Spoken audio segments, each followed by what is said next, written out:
మే నెలలో జరగనున్న సార్వత్రిక ఎన్నికల నేపథ్యంలో జనసేన నాయకులు కార్యకర్తలకు ఎన్నికల ప్రణాళిక పట్ల జనసేన పార్టీ సమన్వయకర్త అధికారి దినేష్ దిశానిర్దేశం చేశారు.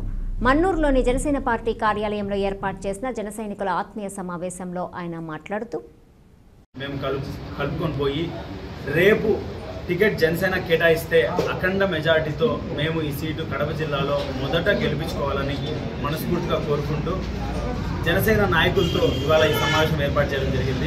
ముఖ్యంగా రాజంపేట నియోజకవర్గంలో మొదటి నుంచి చూస్తే ఇటు మేడా మల్లికార్జున రెడ్డి గారైనా ఇటు ఆకేపాటి అమర్నాథ్ రెడ్డి అయినా మన రాజంపేట నియోజకవర్గానికి వాళ్ళు మోసమే చేశారు తప్ప ఎక్కడ న్యాయం చేయలేదు.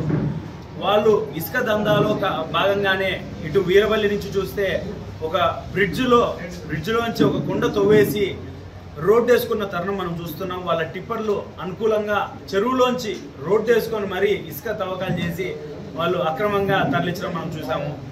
కొండలు తవ్వుతున్నాం, గ్రావెల్ అమ్ముతున్నాం మనం చూస్తున్నాము, లిక్కర్ దందా మనం చూస్తున్నాము, మైనింగ్ దందా మనం చూస్తున్నాము.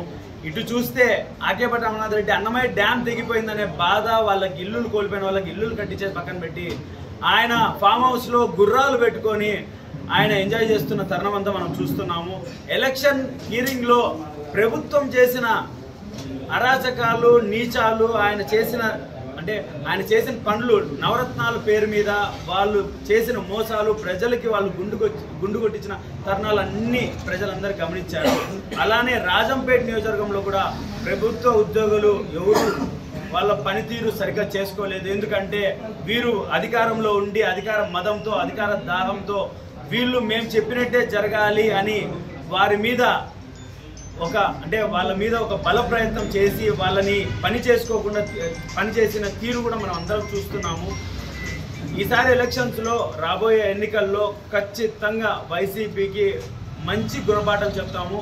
అభ్యర్థి ఎవరు అనేది పక్కన పెట్టండి, పార్టీ కూటమిలో మేము ఈసారి గెలుస్తున్నాము. Telugudesam party, Janasena party, BJP party. ఎందుకు మేము జనసేన పార్టీని మధ్యంగా చెప్పామంటే, జనసేన పార్టీ ఇటు టీడీపీ పార్టీని సమన్వయం చేసి బీజేపీ పార్టీని సమన్వయం చేయడంలో ముఖ్య పాత్ర తీసుకునేది మా అధినాయకుడు పవన్ కళ్యాణ్ గారు.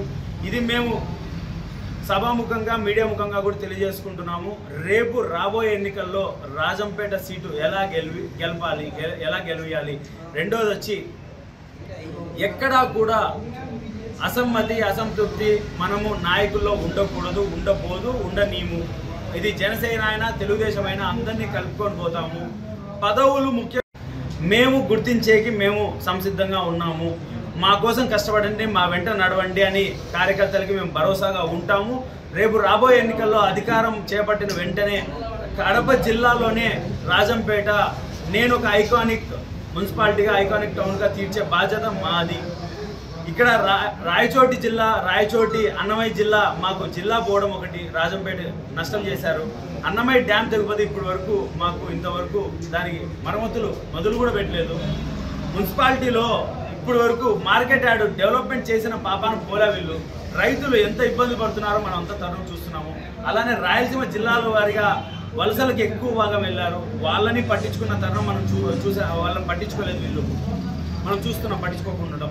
ఈ ప్రభుత్వం ఏర్పడిన వెంటనే నా తీర్మానంగా మేము చెప్తున్నాం, ఈరోజు జనసేన పార్టీ ఆఫీస్ కార్యాలయంలో కూర్చొని మేము ఖచ్చితంగా ఆల్విన్ ఫ్యాక్టరీ రీఓపెన్ చేస్తాము, కొత్త పరిశ్రమలు తెస్తాము, ఇండస్ట్రీస్ తెస్తాము, డెవలప్మెంట్ చేస్తాము, ఇన్ఫ్రాస్ట్రక్చర్ డెవలప్మెంట్ చేస్తాము. అలానే మున్సిపాలిటీ డెవలప్మెంట్ చేసే బాధ్యత మాది, మేము తీసుకుంటాం. Janasena party, TDP party, BJP party ముగ్గురం కలిసికట్టుగా ఉండి ఈసారి రాయలసీమలోనే మొదట గెలిపించబోయే సీట్ రాజం.